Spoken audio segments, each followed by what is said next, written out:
அனைவருக்கும் வணக்கம். நான் உங்கள் குமார். நம்ம லக்கி அஷ்ட தமிழ் நண்பர்களுக்கு முதல்கண் வணக்கம். இப்போ நம்ம இருக்கிற இடம் ஊட்டிக்கு பக்கத்தில் இருக்கக்கூடிய மஞ்சூர் கிராமத்தில் இருக்கக்கூடிய அன்னமலை முருகன் கோவிலில் இருக்கும். அன்னமலை முருகன் தனிச்சிறப்பு என்னங்கன்னா, முருகன்னா அழகனுங்க. இங்கே இருக்கிற முருகன் இன்னும் கூடுதலாக ரொம்ப அழகாக இருக்கார். இயற்கைக்கு நடுவில் சுற்றி மலைக்கு நடுவில் இருக்கக்கூடிய அமைதியான இடம். சிவன் இருக்காங்க, அம்மன் இருக்காங்க, விநாயகர் இருக்காங்க, முருகன் இருக்காங்க. கிருத்திகை அன்னைக்கு மதியம் 11:30க்கு மேலே இங்கே சிறப்பு பூஜை நடைபெறுதுங்க. கிட்டத்தட்ட 1000 பேர் பக்கம் இங்கே கலந்துக்கிறாங்க. அன்னதானத்தோடு அங்கே இருக்குங்க. தங்கத்தேரும் இங்கே இருக்குது. ரெண்டாவது தினமும் 200 பேர்த்துக்கு மதியம் அன்னதானம் நடக்குது.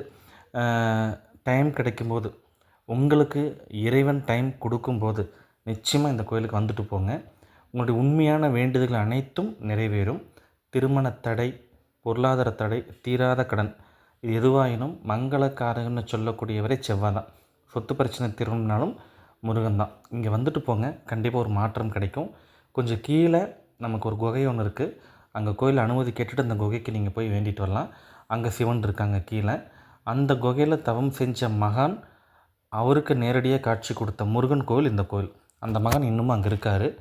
அதனால் நீங்கள் அங்கே போய் அவருடைய ஆசீர்வாதமும் வாங்கிட்டு வருமாறும் கேட்டுக்கொள்ளப்படுகிறது. மீண்டும் இதே ஒரு பதிவில் சந்திக்கிறேன். நன்றி, வணக்கம்.